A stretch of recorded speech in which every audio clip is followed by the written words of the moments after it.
নমস্কাৰ বন্ধুসকল, আজি আমি ক্লাছ 8ৰ ছ'চিয়েল সায়েন্স সাবজেক্টৰ ভূগোল আৰু অৰ্থনৈতিক খণ্ডৰ 8th পাৰ্ট ভূগোল বিজ্ঞান অধ্যয়নত প্ৰযুক্তিৰ প্ৰয়োগৰ কুৱেশ্যন আনসাৰ্স আলোচনা কৰিম। যদি এই ভিডিঅ'টো ভাল লাগে তেন্তে এটা লাইক কৰি দিবা আৰু চেনেলটোক সাবস্ক্ৰাইব কৰি দিবা। তেন্তে বলা ভিডিঅ'টো আৰম্ভ কৰোঁ। 1 নম্বৰত আছে চমু উত্তৰ দিয়া। ক নম্বৰত আছে স্কেল বা মাপনি বুলিলে কি বুজা? এটাৰ এনসাৰ হ'ব যিটো অনুপাতত পৃথিৱীৰ উপৰিভাগৰ বিভিন্ন ঠাইৰ মাজৰ প্ৰকৃত দূৰত্বক কম কৰি লোৱা হয় তাকেই মানচিত্ৰবিদ্যাত স্কেল বা মাপনি বুলি কোৱা হয়।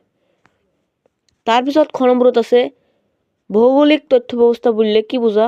এটাৰ এনসাৰ হ'ব যিটো ব্যৱস্থাই তথ্য সংগ্ৰহ, পৰীক্ষণ, বিশ্লেষণ, প্ৰদৰ্শন আদি কাৰ্য পৃথিৱীৰ বিভিন্ন স্থানৰ পৰিপ্ৰেক্ষিতত নিয়াৰিকৈ সম্পন্ন কৰে তাক ভৌগোলিক তথ্য ব্যৱস্থা বুলি কোৱা হয়।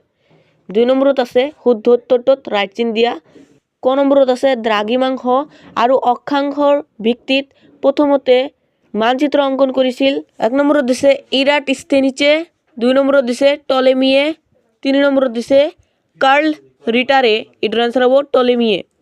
খ নম্বৰত আছে 1/10,000 এনেদৰে প্ৰকাশ কৰা স্কেলবিধ হ'ল 1 নিৰূপক ভগ্নাংশ, 2 ৰৈখিক স্কেল, 3 ভাষাৰ স্কেল। এটাৰ আনসাৰ হ'ব 1 নিৰূপক ভগ্নাংশ। গ নম্বৰত আছে আটাইতকৈ প্ৰাচীন মানচিত্ৰ উদ্ধাৰ হৈছিল। 1 নম্বৰত দিছে মিশ্ৰত, 2 নম্বৰত আছে মেছোপটেমিয়াত, 3 নম্বৰত আছে চীনত। এটাৰ আনসাৰ হ'ব 2 মেছোপটেমিয়াত। 3 নম্বৰত আছে বহলাই লিখা মানচিত্ৰ অংকনৰ ক্ৰম বিকাশৰ সম্বন্ধে এটি টকা লিখা। এটাৰ আনসাৰ হ'ব এইটো অলপ ডাঙৰকৈ লিখিব লাগিব, সেইকাৰণে তোমালোকে এনেদৰে লিখিবা কাৰণ টকা লিখিবলৈ কৈছে। এখন অৰ্থপূৰ্ণ মানচিত্ৰ প্ৰস্তুত কৰি উলিওৱাটো সহজ কাম নহয়। এই ক্ষেত্ৰত প্ৰয়োজন হোৱা পদ্ধতি আৰু সামগ্ৰী সম্পৰ্কে উপযুক্ত জ্ঞানৰ প্ৰয়োজন হয়। সভ্যতাৰ একেবাৰে আৰম্ভণিৰ পৰাই মানুহে মানচিত্ৰ প্ৰস্তুতিৰ বাবে চেষ্টা চলাই আহিছে। আটাইতকৈ প্ৰাচীন মানচিত্ৰ উদ্ধাৰ হৈছে মেছোপটেমিয়াত।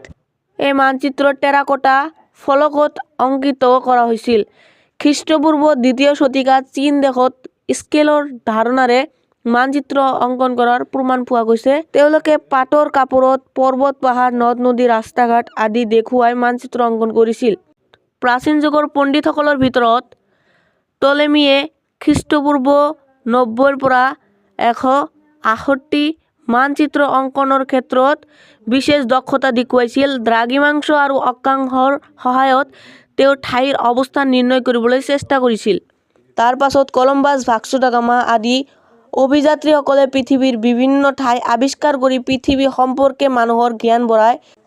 ইউৰোপত ছপা যন্ত্ৰৰ আৱিষ্কাৰে মানচিত্ৰ প্ৰস্তুতিৰ ক্ষেত্ৰত ব্যাপক পৰিৱৰ্তন আনিলে। ইউৰোপত আৰম্ভ হোৱা শিল্প বিপ্লৱ লাহে লাহে গোটেই বিশ্বতে বিয়পি পৰিল। যন্ত্ৰপাতিৰ সহায়ত মানুহে বিভিন্ন সম্পদ উদ্ঘাটন কৰিব পৰা হ'ল।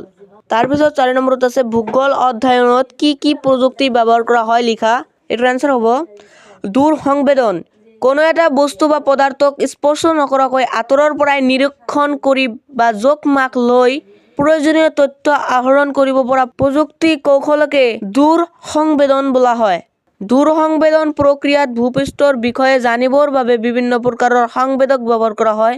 এই সংবেদকবোৰ ভূপৃষ্ঠৰ পৰা বহু উচ্চতাৰে চলা আকাশীযান বা কৃত্ৰিম উপগ্ৰহত সংস্থাপন কৰা হয়। এইবোৰে ভূপৃষ্ঠৰ বিভিন্ন অৱয়বৰ বিষয়ে আমাক তথ্যপাতি যোগান ধৰে। তো বন্ধুসকল আজিৰ কাৰণে এইখিনিয়ে, ধন্যবাদ।